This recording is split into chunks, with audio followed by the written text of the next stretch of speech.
So Dr. Sonya is also an Indian, as you may have guessed, and she has a great love for this culture and this country. And she has also spent a lot of time thinking about the environmental crisis that India is facing, just as many other countries around the world. So today we have requested her to share with us two aspects. One, of course, the work that she guided with us, when the data that we collected, many of you students collected last year. She was the one that guided us in how we can work with that data, how we can analyze the data. So she will talk to us about that. But more than that, she's also going to share with you other programs that she is working on, environmental conservation programs, where data has been centrally used and is very significant in that study. So I think with that, Sonia, have I missed anything? And over to you. Yeah. Perfect. I'm going to start sharing my screen. Give me a moment.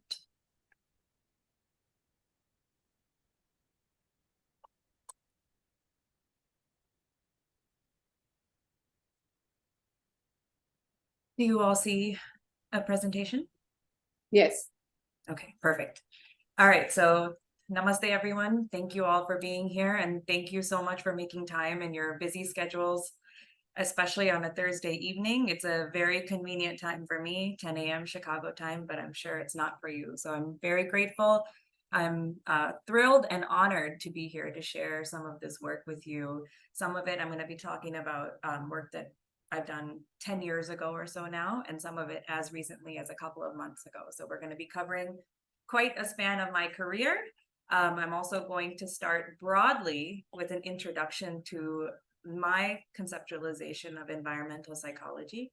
Others may disagree, but before we get into that, to make this a bit more interactive, because again, it is Thursday night for all of you, so I want to keep you sharp, and also just help me out a bit to learn what you think of psychology. So in your opinion, how would you define psychology? And if we can get some opinions in the chat, that would be great. So you can turn on, you can put your hands up. I mean, you can put up your hand or put it on the chat box, those of you who have thoughts on this.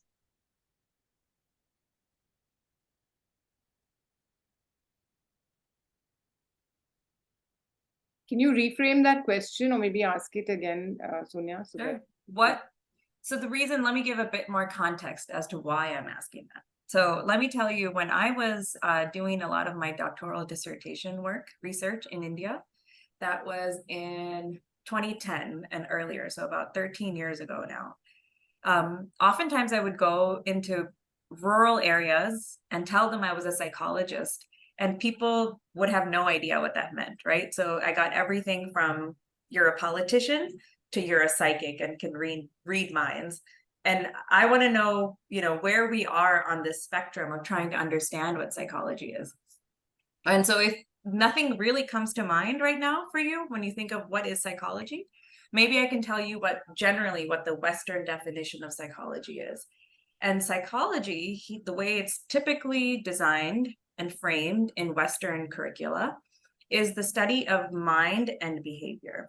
And that's where the emphasis is, right? In the individual's mind and individual behavior. And the reason that I've entitled this talk Reversing Figure and Ground is I think one of the greatest strengths of environmental psychology in my mind is you actually change the emphasis from the individual to the context. So what's in the background, right? That becomes foregrounded. What is the context? What is the societal infrastructure which leads to opinions, values, thoughts, behaviors? And so that's the perspective with which I'm beginning this talk today. And, I've given versions of these talks over the years, and every single time I make this statement, it becomes more and more urgent. And I'm going to say it again, and it becomes ever more urgent, is that it seems now more than ever, environmental psychologists have the potential to create some of the most impactful work of any psychological subdiscipline, right? I don't know what it's been like where you are located, But in the United States, it's been one of the worst summers in terms of environmental change and disaster. And in psychological terms, we can think of climate change as being essentially an intergenerational global commons dilemma, right? Where we're all trying to promote the collective sharing of resources, but there are no clear incentives for anybody to cooperate to preserve the collective good. So psychologists have a lot of influence in trying to figure out how can we get people to cooperate with each other. And, you know, all of this is getting compounded by deforestation, issues like water scarcity, all the ensuing natural disasters that come in with climate change. And so the need for theory-driven empirical work, so theory-driven studies, to understand how humans conceptualize and relate to the natural world appear incredibly critical. And the foundations of this discipline, environmental psychology, are actually relatively young. So where psychology has been in practice for, you know, going on 200 years now, Western psychology, I should say, environmental psychology actually stems from a recognition that in order to be truly relevant and ecologically valid, meaning that what you study is relevant and pertains to the real world, psychological theories eventually realized that they had to take into account the built and natural environment.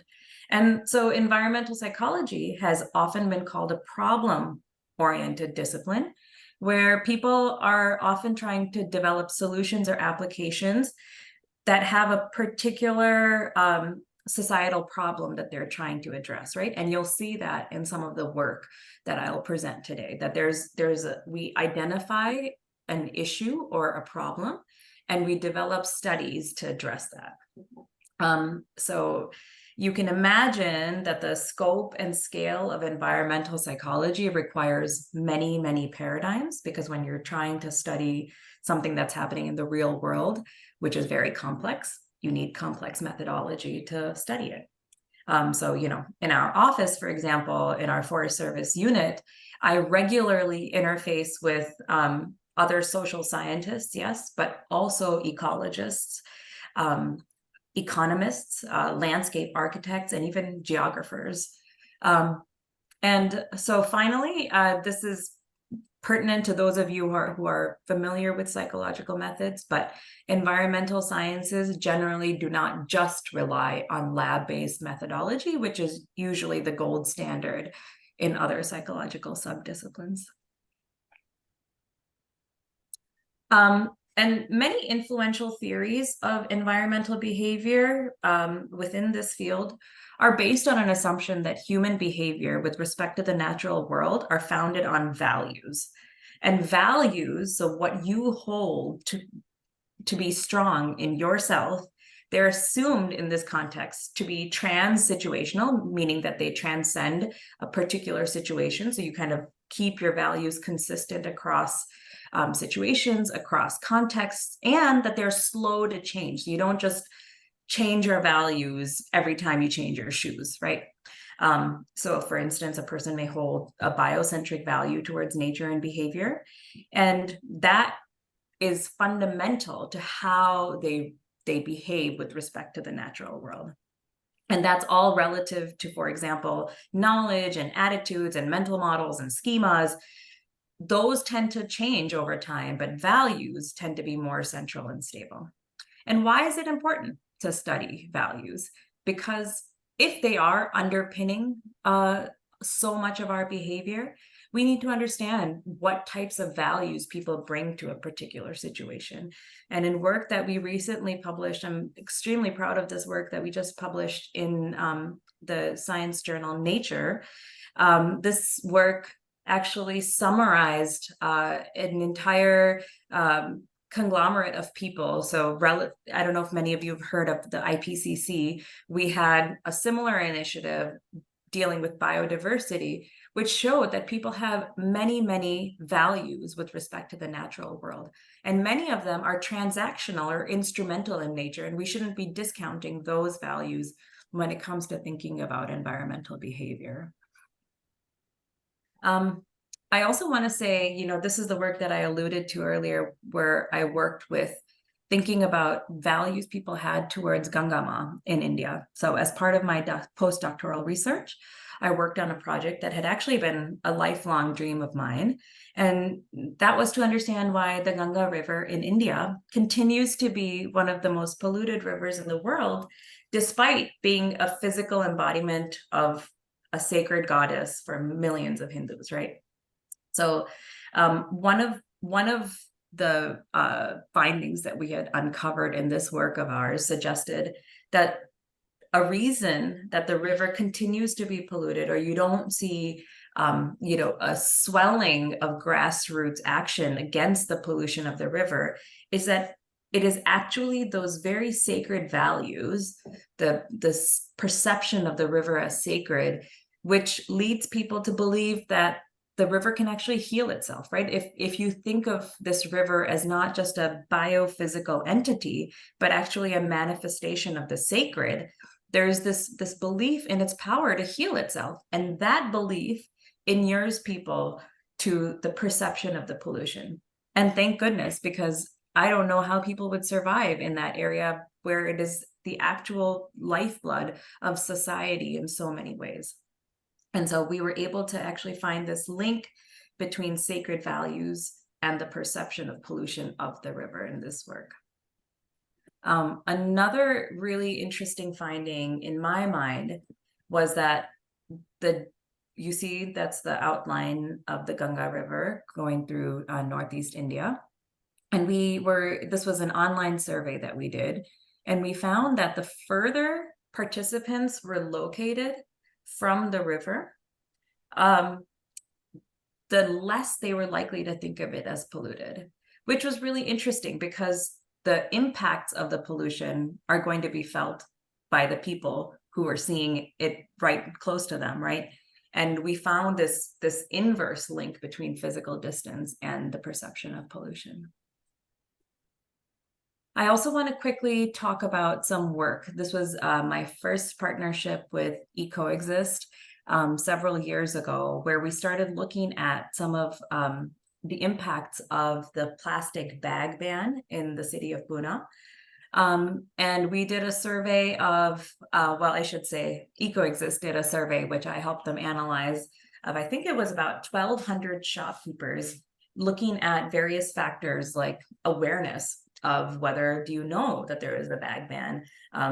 Do you continue offering these plastic bags even though there is a bag ban? And kind of looking at what sort of factors might predict both awareness of plastic bag bans and then also the resultant behavior from that. So one of the things that we found was when we look at this question of whether people knew that there was a ban on plastic bags, we had like 98% awareness, right? So there was no difference in the type of shops, which are represented here in the different colors, in who knew there was a plastic bag ban. So across the board, everybody knew there was a ban. Whether they thought it was a good idea varied quite a bit, with some shops in particular, particularly meat merchants, thinking that it was not a good idea. And then again, when we looked at who had actually stopped giving out plastic bags, we again saw a huge disparity where people who dealt in dairy products, for example, or people who were large grocery shops. And again, the meat merchants were not actually stopping this behavior that was banned. And then when we started to look at what sort of factors predicted the behavior, whether the shopkeeper would actually continue giving out plastic bags or not, we found that on the positive side, so on where the ban was effective, obviously the belief in a positive effect of the ban, so whether you thought it was a good idea, was positively predicted. The overall waste generated in that particular area positively predicted whether you would stop giving out a plastic bag, and property rates in the area, which was a surprising one. However, the single biggest factor that was predictive of the people who were not stopping giving out the plastic bags was the customer demand, which makes sense. So if customers are still demanding from the shopkeepers that we want these plastic bags, they were complying and, you know, not complying with the bag ban. All right, so getting into a very similar kind of a study in a slightly different context, which is the reason that we're here today. So this study, we just finished doing the analysis of a few months ago. And the central objective here was assessing people's perceptions and willingness to engage in more environmentally conscious religious practices. And this is a very tricky subject, right? And this came up time and time again in the Ganga work. So, you know, we don't want people to change their religion, right? Because we know, thinking back again to values, we know that values are sticky and hard to change. And honestly, that is not our job as scientists to change these fundamental values. But the idea is, how can we scaffold environmentally conscious practices on the religious beliefs, right? And that's kind of where we're headed with in this particular project. And in this project, what we have so far found, this is just going through some of the more descriptive factors. So when we look at who is doing the Visarjan of the Ganesh Murti and where, we find that a plurality of respondents in our survey are actually doing the Visarjan at home, but the majority are actually doing it outside the home. And this will become relevant in just a bit. We asked whether people know what happens to the Murti after Visarjan. And actually the biggest chunk of people here in this particular question, so about 40% of respondents don't have an idea of what happens to the Murti after Visarjan. We were also interested in knowing whether people perceived an ecological impact of the Ganesh festival. And here, you know, just from a methods perspective, this particular question is what in psychology we like to call a leading question, because we see that about 61% of people think that there's an ecological impact, but we don't have an idea of what that ecological impact might be, right? So people might be thinking that there's a positive ecological impact, or maybe there's, you know, some ecological impact that we when we're conceptualizing this question don't have an idea about. And then finally, this is the key behavioral change that we're interested in this context. We asked people if they would be agreeable to the recycling of materials in a respectful way. And it turns out that 68% of respondents are actually open to that.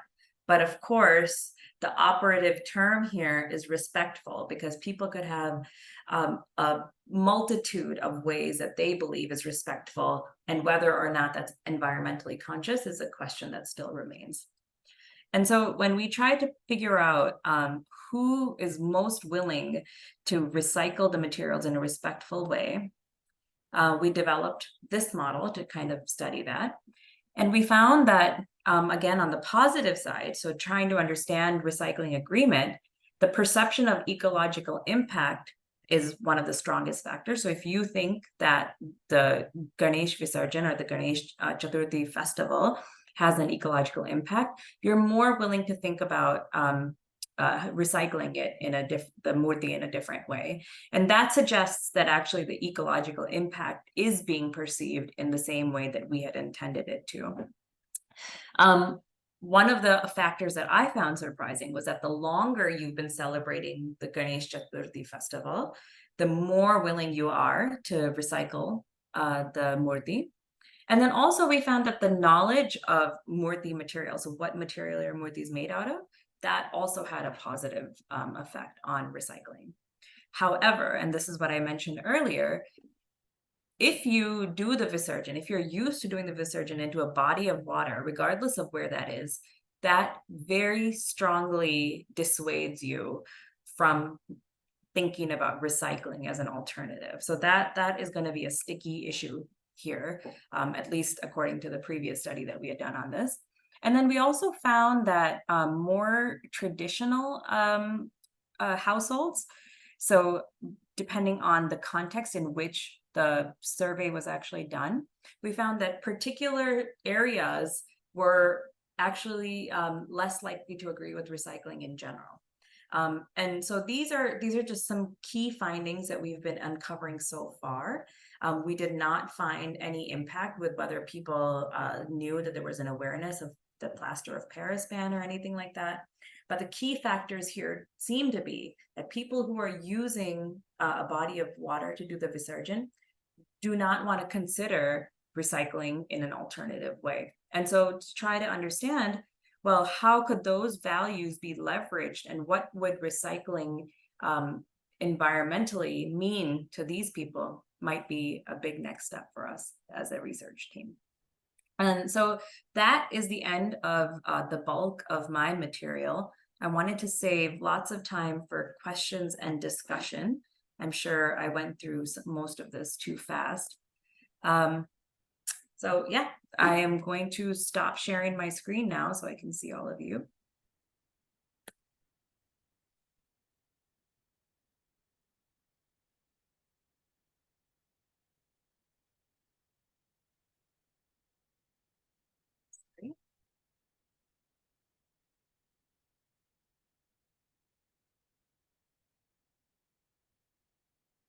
Hey, lots of time for questions and discussions.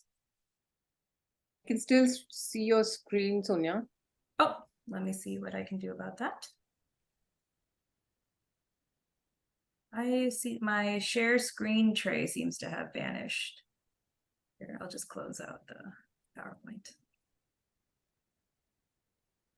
Do you see a blue screen still, or?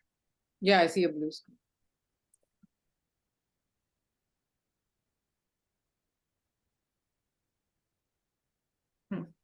Yeah, I'm not seeing the, and I don't want to X out of Zoom. Yeah, for let me try from here. Let me try and take your screen over. Yeah.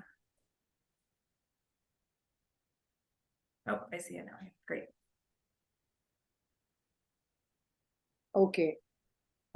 So yes, I was a little concerned that it was going fairly fast. So we have a mix of students and teachers here, Sonia. Yeah. And some of them are younger also. So I'm wondering if there is a way that we can simplify some of the principles in very like simple terms to kind of, especially the last bit that you did on the Punaravartan findings. And actually, I'm not myself aware of how much of this they study. So if we have Dr. Preeti Afle with us here in the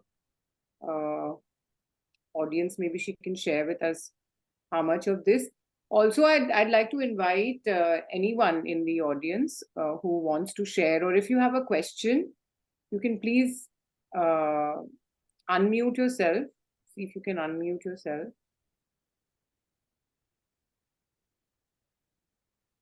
And you can ask your question. Dr. Preeti, you're here with us.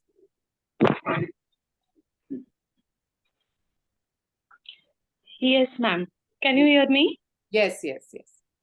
So the next group of students, they are from first year to part 2, MSc part 2 students are there. Okay. So MSc 2 and TY students have their dissertation. Okay. So they can take up this as a project. Some of them can volunteer for the cause, like last year we have done. No, so Dr. Preeti, I just wanted to ask you how much of computational science or data analysis do your students? Yes, they have statistics for TY and MSc part 1 level. Okay, and so you saw the presentation that Dr. Sonya just shared. Yes, yes. What kind of questions do you feel will come up for the students? If you can start, because I think the students seem to be a bit hesitant, but आप सभी प्रश्न पूछ सकते हैं. Simple प्रश्न होगा तो भी चलेगा, Yes. लेकिन प्रश्न पूछेंगे तो then the discussion will start. Yes. Let them ask, or the students were there for the survey last year can tell their experience first. Oh, I would love to hear that. Yes, that's a good idea. So, which students were participating in the survey? Can you please put up your hands or mention it on the chat box? Yes.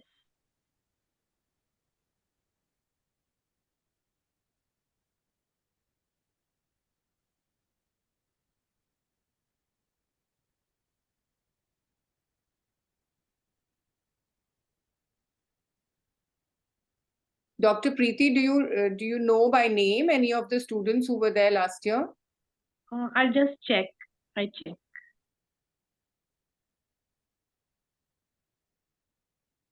I think Sonya, is there a way that you could simply put across how I mean, just starting from scratch for someone who doesn't know anything about data, it's a tall order for you. But okay, here we do have one question. What are the most common problems faced last year during running this project? Is there any data related to the donors? Any regional data? Well, okay, so I think there's also a question prior about simplifying the findings about this Yeah. particular campaign. Yeah. And so I wonder if, because Manisha, you kind of conceptualized this entire thing previously. So do you want to say something about what you were hoping to accomplish? Right, we can start with that. So I'll just share why we felt it was necessary to do a survey like this, right? If most of you who live in Pune know that the Ganesh festival is being celebrated in Pune traditionally for many decades now, it's a very significant festival where a major part of our society is involved in that. Also, Pune has been at the forefront of changing things, and the Ganesh festival is becoming a medium through which social change is happening, new ideas are coming up, social responsibilities being displayed, and then now recently also the environmental concern. However, unless one actually does a survey like this, we are making assumptions about what we think people may be thinking. And so last year, it was recommended to us by the Center of Environment Education that we must conduct a survey to actually validate our assumptions about what we feel people's concerns might be. And so therefore, we composed this questionnaire and we sent it out. So about the first 500 forms were filled out just through our networks of contacts. They were sent out online. And then we realized that we actually need people to go on the ground and speak to the devotees or the believers who are celebrating this festival. And that's where the FC College students came in. And we had requested them to actually go into the central locations of the city, which is the point that Sonya was making, to where the more traditional families are, the Maharashtrian families, to try and see and try and understand how are they considering this festival, and whether the request to change things, whether it's to change a material or whether it's to change the Visarjan pattern, we are asking them to change. So unless we understand their concerns and their beliefs, it is difficult, or it would be presumptuous of us to just go in there and say, no, you need to change this because we are concerned about the environment. It's not going to work like that. So having done a survey like this, we with the FC College students, we were able to get about 1,600 kind of submissions in all.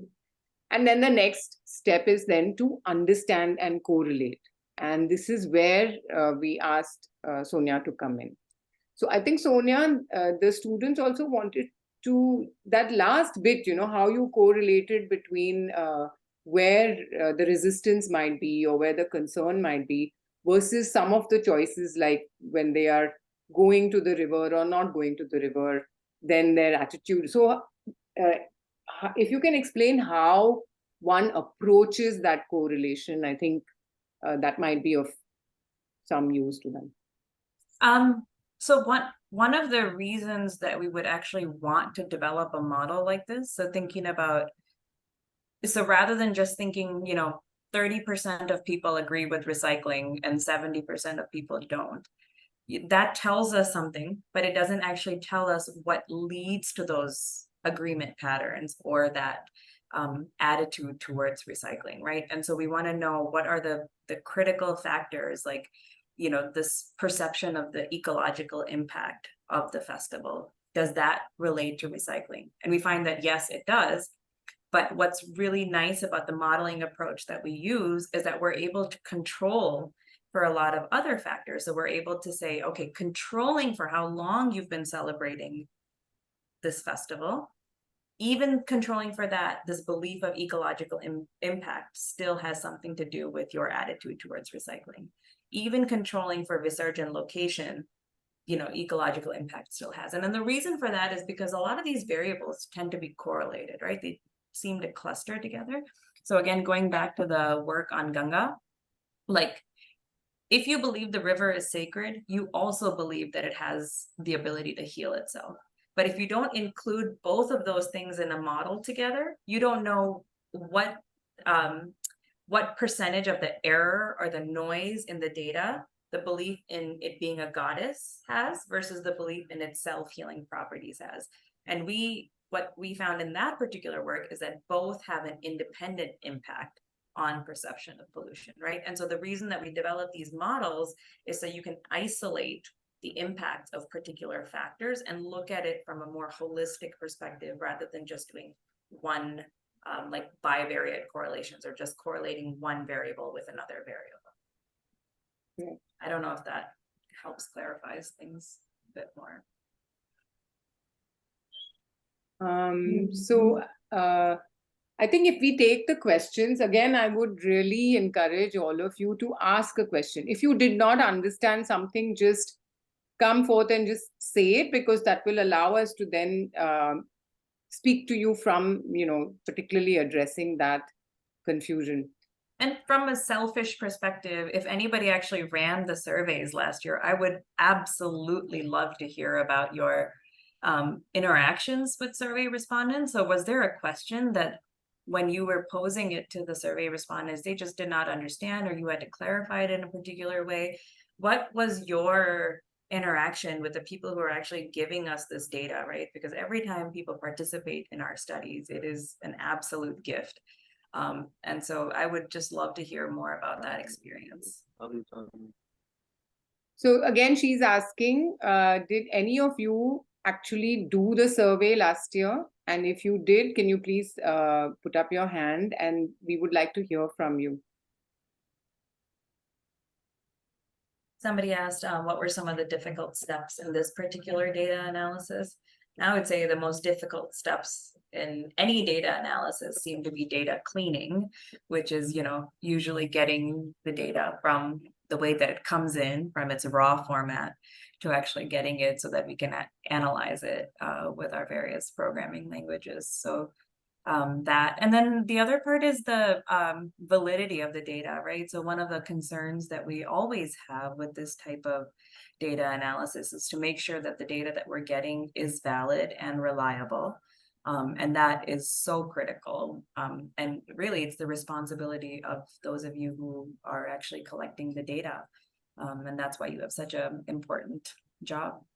Without you, these studies are not possible, and we do not get real data. So Prathamesh is asking, what will be our new strategies for this year? So Prathamesh, we have actually revisited the questionnaire that we had last year, and this time we have passed it by Sonya, so that it's, like she was mentioning that there were, in last year's questionnaire, there were some leading questions, or there were some questions that were kind of ambiguous. So in this year's questionnaire, we have tried to make things as clear as possible. The other thing we have added is that we will also be questioning or doing the survey with the people who sell the idols, not just the people who use the idols. And that will also give us a few more indications of, because the people who sell the idols are also equal stakeholders in the whole festival. So now, how do you validate the data provided by students? Is there any way to ensure that the data is genuine? So this is actually a very good question, Sonia. I think we have something Yes. to say about. Yes. Yeah, I think this is another reason why the modeling exercises that we do are so critical. Because you would assume that if the data is, you know, randomly generated, let's say, you would not expect to see any meaningful patterns between the variables that we're interested in. There's also several questions that are almost like gut check, I would say, variables, and I don't know if that translates, but gut check meaning like questions that you include that you already know the answer to as being experts on the ground. And so if you get an opposite or no response to that question, or an unexpected response to that question, we know something is awry with the data, right? Something is going wrong with the data collection, or maybe the question is unclear or whatever, but there's some mismanagement of data happening. And so there are definite gut check questions that are included in that. And what we found in the previous round is that essentially most of our gut check questions, so for example, the Sargent location question, those track pretty well with what we expected, right? And so then when you're able to test each response before you go into the modeling exercise, we do descriptive statistics, which is basically going through every single question that we are interested in and doing that kind of gut check test of like, oh, okay, are we getting, you know, 80% of this, 20% of this as we would expect it to be? And then when we put it into the model, finally, we know that what the results or the output of the model are going to be meaningful and reliable. So actually here I myself have a question, Sonia. When we are designing the questionnaire, we are working with certain assumptions, right? And we're also working, there are also biases in the way that we are viewing the whole situation, and we are kind of hoping to get a certain kind of response. So that all this kind of actually colors the data that we collect and the analysis. So how can one be sure that you're cleaning that bias and that, you know, assumption out of it? How do you do? You know, I mean, I think that is maybe the most fundamental question when it comes to the empirical approach to psychology, is because we ourselves are humans, and we meaning the researchers or the people designing the questions are humans with our own confirmation biases and skewed perceptions, right? We are all artifacts of our society, of our experiences. So of course, the questionnaire that we design are going to reflect our biases, right? And that's why it's absolutely critical to try to avoid those leading questions, those double-barreled questions, the more complicated things that, you know, we believe, from getting into demand characteristics. Because one of the most fundamental things that psychologists have found is that survey respondents, study participants are extremely astute on a subconscious level. This is not happening consciously. This happens on a subconscious level of inferring what it is that the researcher wants to hear and providing that response. So that's known as demand characteristics, and it is a pervasive problem. It is an absolutely pervasive problem. So, you know, there are many different tricks and techniques that you can do. You know, we talked about that. We corresponded over email when we were talking about that one particular question on the latest round of the survey, that how do we avoid making questions leading questions or revealing our own biases within those questions? And it's just an iterative process, right? And some of the things that, you know, we might even do, for example, for the question that I talked about as a leading question with the previous round of survey of, is there an ecological impact? You could say something like, this is a very silly example, but you could say something like, is there an ecological impact? Yes or no. Or you could ask people to agree or disagree with the flip of that, like there is no ecological impact of that, right? And you see if you get similar proportions, because if you're tapping into really what people believe, and if there's an ecological impact, regardless of whether you ask that in a positive way or a negative way, you should get similar rates of response. So, just trying to, if you're concerned about a particular concept, you try to ask it in many different ways and you approach it from many different directions. I talked about using multiple paradigms. That's a huge way. So you not only do surveys, but you actually do qualitative field studies, you do observational studies, you do social media analyses, right? The more methods that you can bring in to target a central question, the more likely it is that you're going to get the right answer rather than the answer that you want to hear. The other question that occurs to me, and which may also be of interest to all of the students, two questions actually. One is that in the survey we did last year, we had already done 500, like I said, before the FC College students joined in. Now, those initial 500 forms most of them were done online by people forwarding the form on WhatsApp or whatever. So no one was actually interacting with the person filling in the form. Versus when the students came in and they were going from door to door and from family to family, they were actually speaking and interacting with the respondents. So is there a qualitative difference in these two? And were you able to see that when you were studying the data? Can you repeat that question? So the first 500. So my question. So you're kind of talking about the FC sample versus the non-FC sample? Or like say an online sampling versus an offline, actually direct speaking and questioning kind of. I mean, so I think this was a leading question because I think the answer to this very strongly. That emerged as one of the strongest variables in our sample. And generally, I've found that an online only sample across studies, this is, if I do an online study, the results of it are going to be very distinct from an interpersonal kind of study. I'm not saying that one is more valid than the other, but that's just something to keep in mind, that there's that anonymity, there's the, when you're at home, you walk away, you come back, but when you're involved in this interpersonal, you're actually focused, or maybe there's a better communication of people can ask questions. What does it mean when you say ecological impact? I don't understand, right? So you can clarify things that way, and maybe that's introducing a bit more noise, but maybe it's clarifying the actual survey. So there's always going to be this context-based difference, I think, and we found that in our study as well. Of course, the other thing was the FC College sample happened to be more geographically centered, right? Is that right? From a more traditional area of Pune, and we saw results based on that too. What about language?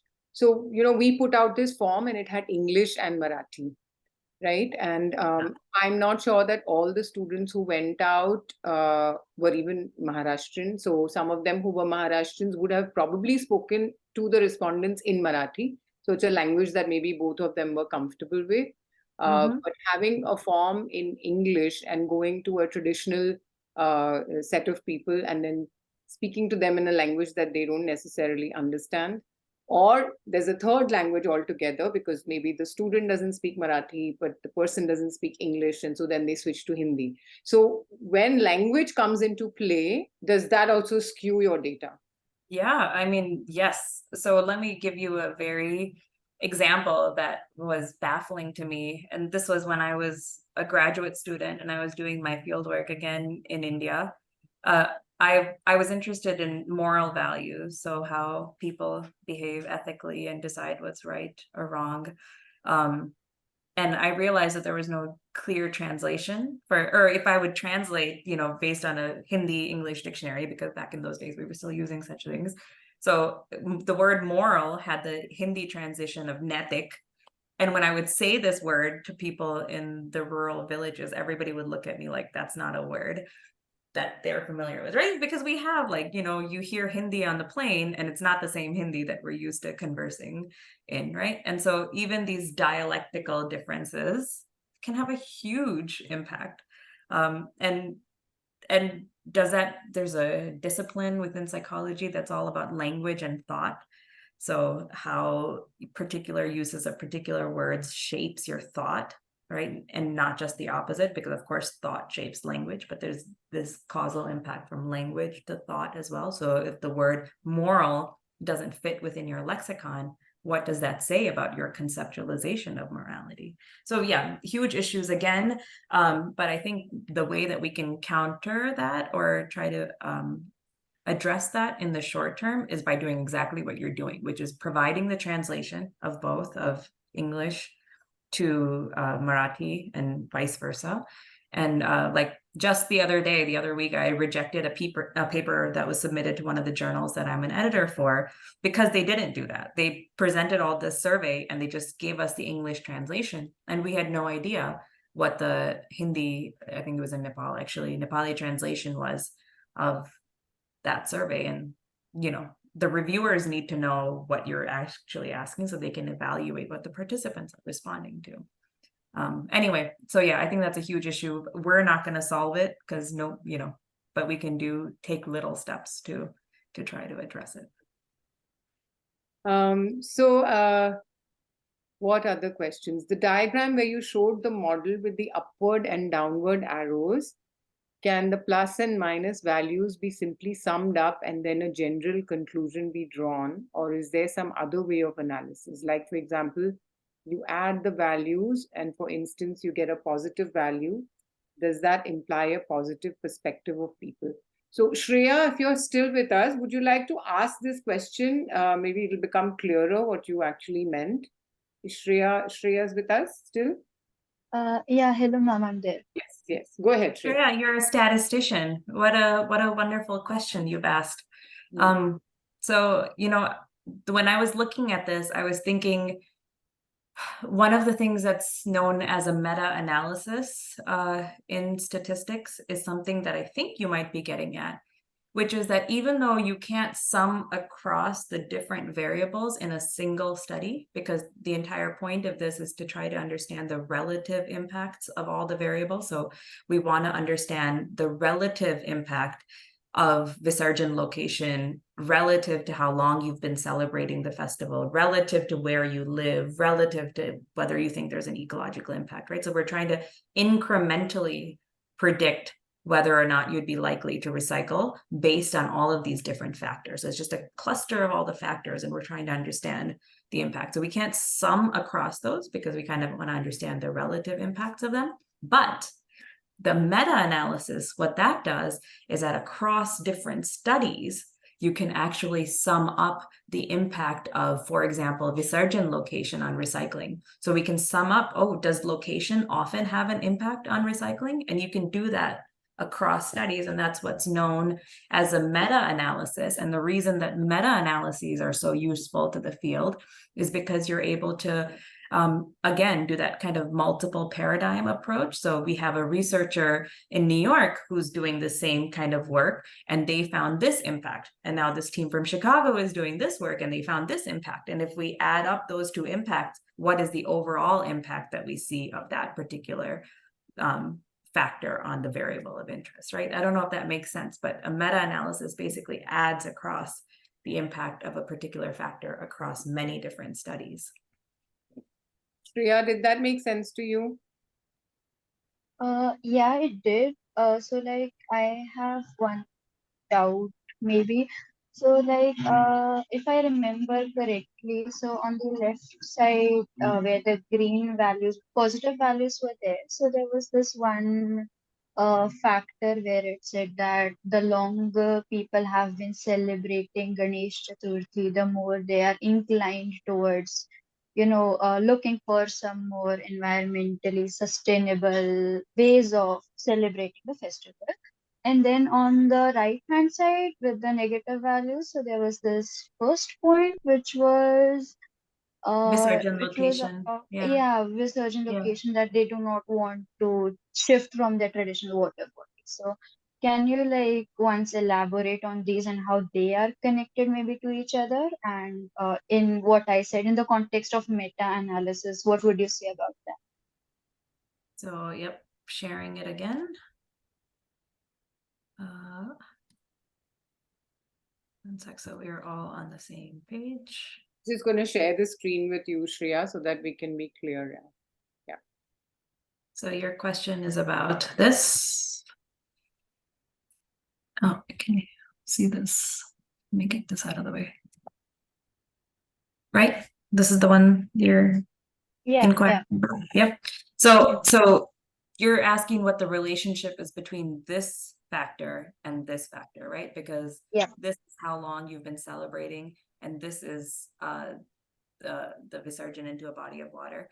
And you're exactly right. So off the top of my head, I don't remember the exact correlation between these two variables in particular, but both of those two variables were included in the same model because we suspected that yes, there might be a relationship between how long you've been celebrating the festival and whether or not you do visarjan into a body of water, right? And what this model does is it allows you to control for that relationship between those two variables while predicting recycling agreement. So Manisha, you might know what that relationship was, that bivariate relationship between these two variables. But what this model does is that it shows that regardless of how long people have been celebrating Ganesh Chaturthi, whether they do a visarjan into a body of water, that negatively impacts the recycling agreement, or the, looking for alternatives to how you do, how you might recycle the murti. And then similarly, on the year celebrating side, the longer you've been celebrating the festival, regardless of where you do visarjan, so controlling for the impact of visarjan also promotes recycling. Does that clarify things a bit? Yeah, so does it vary from age groups? I don't think that would be a like big deeper question maybe, but just like from the top of your head, like for instance, if we ask a child who has been studying about pollution and environment since forever and ever, maybe he'll have a different perspective than our grandparents. They'll be more inclined to just doing what they have been doing forever. They won't be very flexible in choosing a, recycling method. Yeah, yeah. And I think it also probably gets, I think you're absolutely right about that. And I think it also relates to this particular variable of the perception of ecological impact, because I think you might agree that a child may be more cognizant or aware of ecological impact than a grandparent might be, just because it's part of our societal understanding, right? It's a growing understanding in our society. So we Yeah, thank actually you so much. we didn't include these two questions, about age and gender when we were collecting the data. So even though we asked how long have you been celebrating, but if it's a family where generations have been celebrating Ganesh Chaturthi, and you're speaking to the youngest person in that family, it's very different from speaking to an older person in the very same family. So yeah, age is not something we asked about, but I think Shreya's right. She also has another point here. Shreya, do you want to speak about this? As a design researcher, we usually tackle how to create behavioral change amongst people concerning their environmental impact. For the reason shared by Dr. Sonya, that behavior is more mutable than values. But given the inverted triangle visualization of how behavior and values co-emerge, would that suggest that behavioral change over time could actually lead to changes in core values of the individuals? What a wonderful question, Sonia. What do you think? It occurs to me that in that Nature paper that I cited, one of the sections that we talked about is value change, and how do values change, because it's very difficult, right? If they're true values, then core values, then they probably are resistant to change. But one of the more reliable ways that values change is when contexts fully change around you. So for example, one of the studies that has found that if communistic societies, for example, move to capitalism all of a sudden, or what has happened in Afghanistan, that almost overnight women that had access to education all of a sudden didn't have access to education. When of these huge societal upheavals occurs, your behavior changes, right? It's no fault of your own, or it's not from your own volition, but your behavior has to change because your society has changed. And that has shown to actually impact your values. So when when communism converts into capitalism, that does eventually, over the course of generations, change people's values. Similarly, in unrelated work to this, when we were mapping out mental models in Guatemala of people's relationships between plants and animals and humans. So we were asking people to kind of relate to how plants and animals and humans all relate to each other. We found huge intergenerational changes that were related to language, actually, Manisha, going back to your original question. So from when people were speaking the traditional Mayan language in Guatemala to all of a sudden, you know, generations shift to change speaking Spanish, because that just became like, you know, for example, like Hindi changing into English in India, right? It's like, it happens.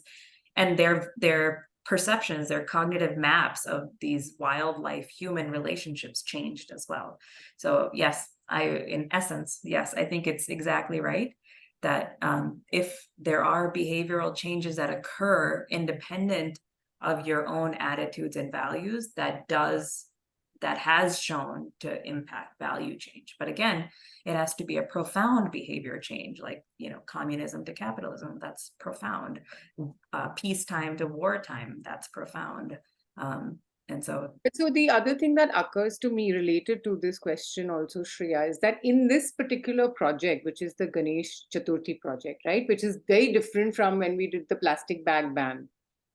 In this project, you're talking about belief systems, you're talking about faith, you're talking about values as related to what people have grown up to believe, right?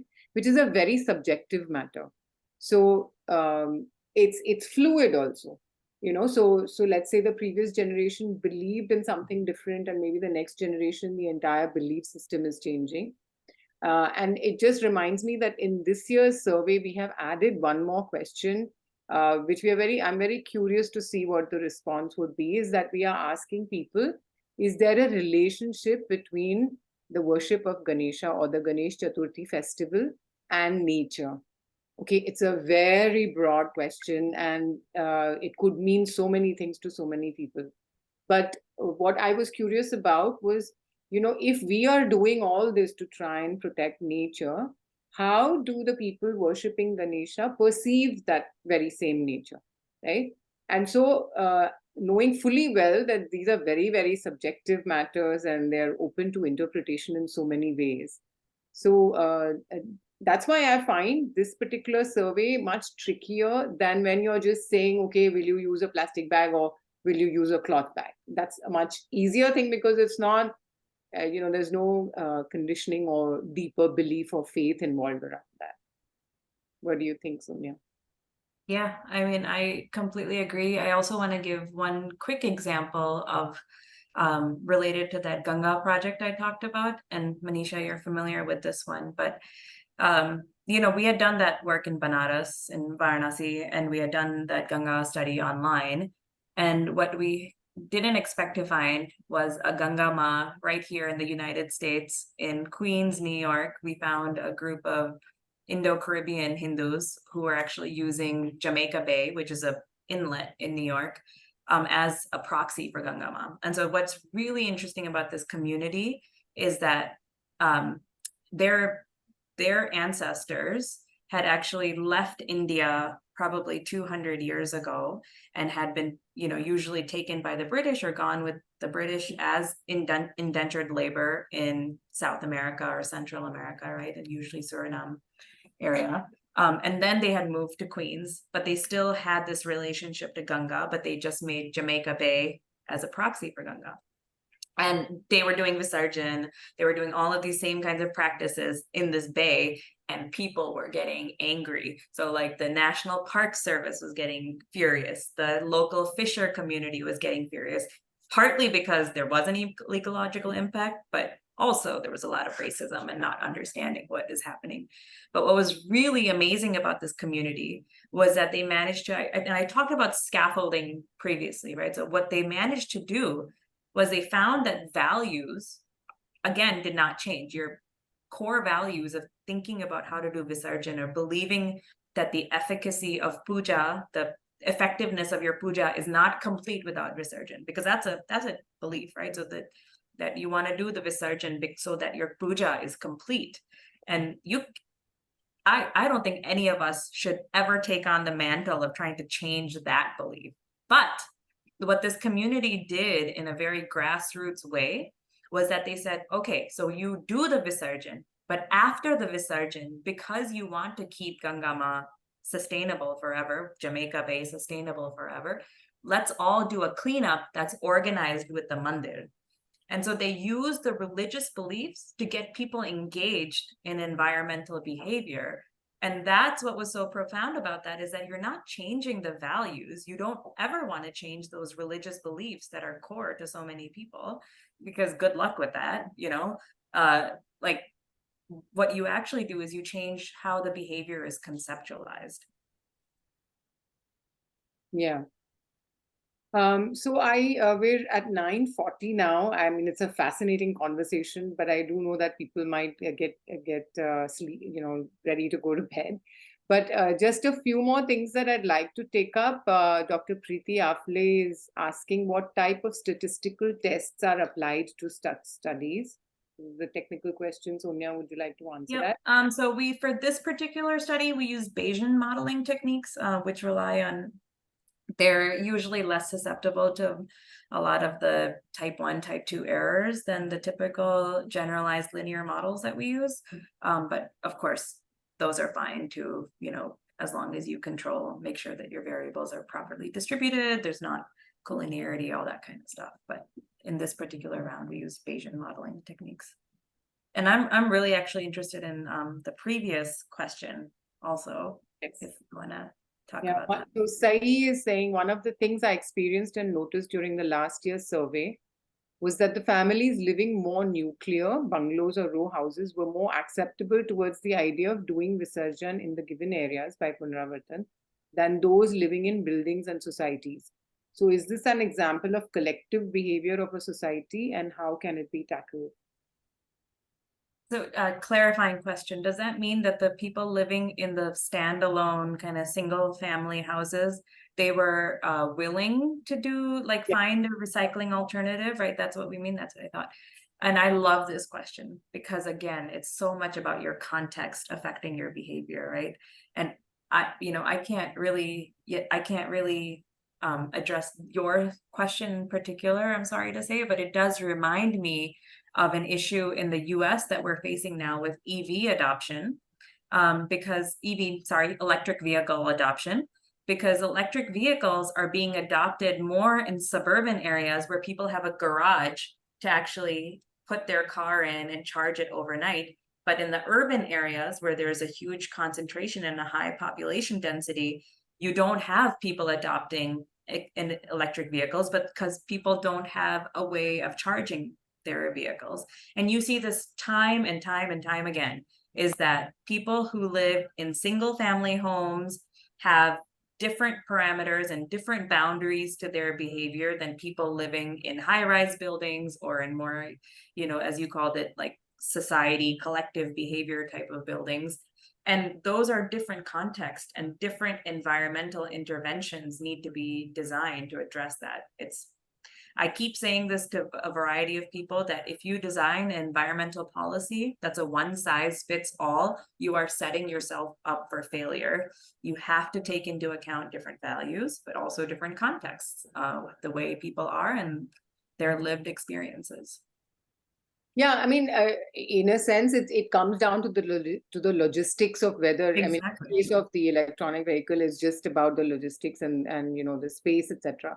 But the flip side to that, Sonia, is that, for example, we have people from societies calling us, and they have managing committees, and the managing committee kind of is the one that decides, yes, this is what the entire society is going to do or not going to do. Right. And then the rest of them mostly just follow because it's easiest to do what everybody is doing. So so there's actually low-hanging fruit there, that if you do one change, you actually get a lot more people, right? All of a sudden engaging in this behavior that's more environmentally friendly at a low cost. Right. But also, Sonia, the point being that not everybody is making their choices consciously. So, when we assume that we are asking them all these questions because they are choosing with thought behind it, that assumption itself may be wrong, because mostly they're just choosing the most convenient thing to do. So yes, I'm a big fan of the nudges, getting people nudged into behaviors rather than trying to get them to think about what they're doing. Right. Yeah.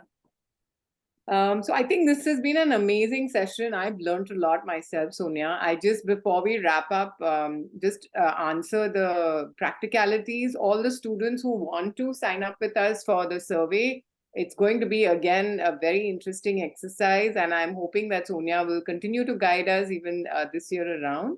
So you can reach out to us through your college or directly to us through the website.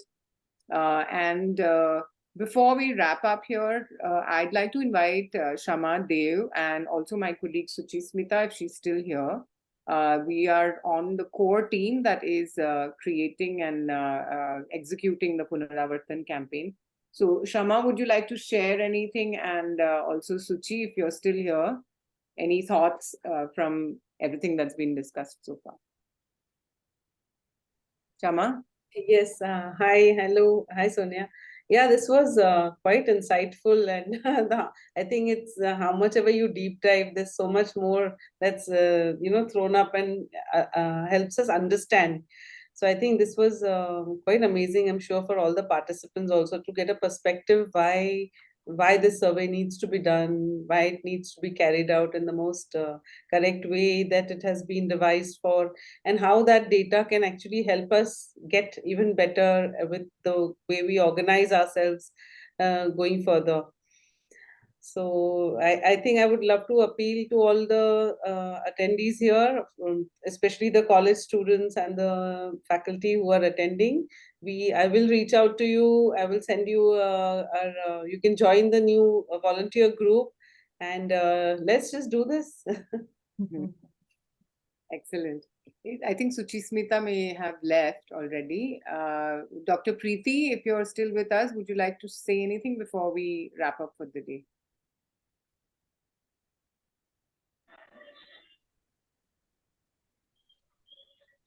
Nothing particular, but this year also our students will take part enthusiastically, and also we will like to learn how the data is analyzed if the session by Dr. Sonia is planned in the way.